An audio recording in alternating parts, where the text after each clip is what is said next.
Good morning, I'm Shannon Sims. And I'm Charles Benson. Welcome to 4-1 Forward. From today's TMJ4, this is 4-1 Forward.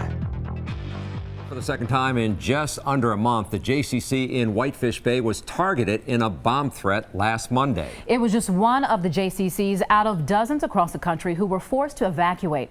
Tom Durian reports on how parents say these threats have become an unfortunate reality. They sent us this text. A call has come to the JCC, taking very cautious measures. We're sheltering in our gym as has been recommended. Parents of preschoolers at the JCC started showing up on the scene right after the emergency text went out, looking for their children who were sheltered in place at the school. They do have a protocol and they've followed it, and same as last time. Just weeks ago on January 31st, a similar situation had students evacuating.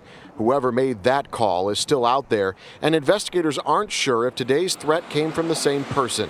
While parents are concerned, this type of emergency has become an unfortunate reality. It's happened before, and I guess everyone thinks, is it going to really be us this time kind of thing, but I don't really think in those terms, at least not as of yet. The center reopened around 1 Monday afternoon, trying to bring some sort of normalcy back to the students and parents. The system is working.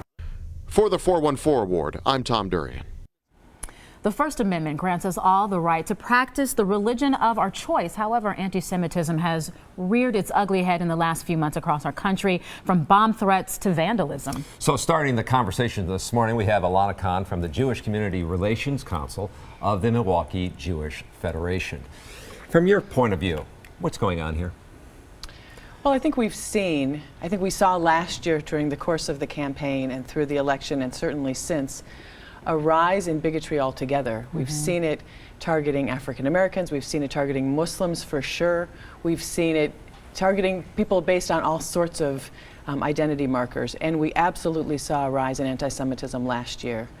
In the first 6 months of this year, we've seen, I want to say, an unprecedented number, as in, it seems there's such a concentrated number of incidents. I just got a report on Thursday about an incident that happened Wednesday. An 11-year-old child on the west side of Milwaukee. Somebody drove by the child and yelled out things. It was something like, "We hate Jews, let's kill them," and drove on. And this is unacceptable. Right. It is. So I think there's a rise generally in. There seems to be a permissiveness. We seem to have.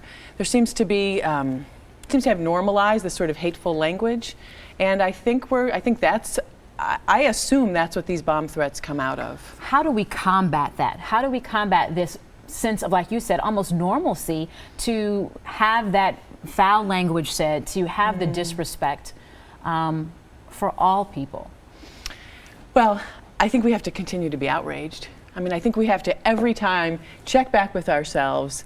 We all, in the beginning of the day and the end of the day, are human beings with the range of emotions, and we all respond to those emotions. So I think we have to continue to feel outraged, continue to not accept bigotry and hatred as normal. And then I think we have to not sit with that outrage, because outrage is not a very healthy place to live. And the internet is a fine example of how that's not so healthy. And take the outrage and turn it into action.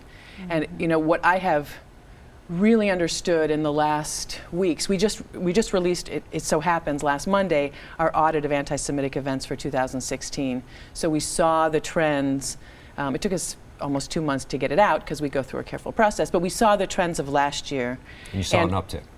Oh, absolutely. I would say that in the last, it is exactly, the number of incidents are exactly 3 times what they were 5 years ago. Wow. But I also saw in the messaging from the Federation as well as the JCC is that, look, we're very aware of this issue, this problem. And you seem to communicate that we are not going to tolerate this, but we are informing our constituents, our people, the people who come to the JCC, that we are aware of this. So how do you sort of say, we're going to make this a safe place?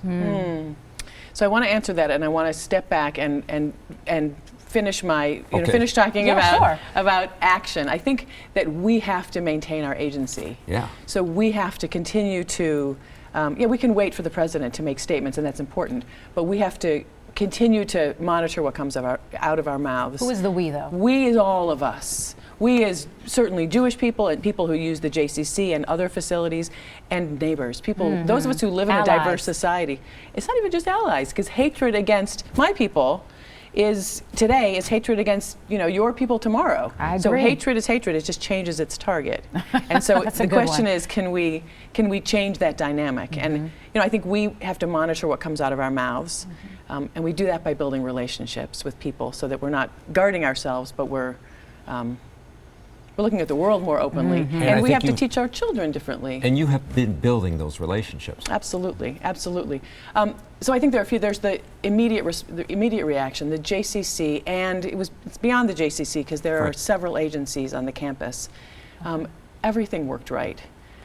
Thank God. There are security processes in place long before. This isn't a new problem. Right. There's an infrastructure. We've been monitoring anti-Semitic incidents for years and years. Right, decades. Because, unfortunately. And part of the reason my organization was started 8 years ago was as a response to anti-Semitism. I mean, that's an ongoing issue.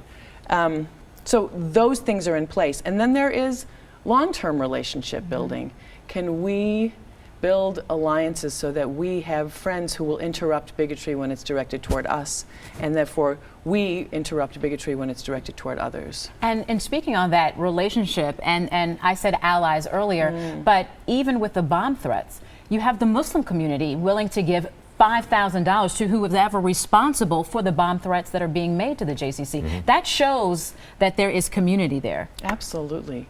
That, I have to say, if there's a silver lining, and I almost don't want to say it out loud, nevertheless I'm saying it out loud. I have, since last week, since the second bomb threat, I have received notes from people with whom I don't enjoy wonderful relations. And it's really heartening. So maybe what comes out of this extended, difficult moment is a challenge, and people are responding to that challenge by reaching out.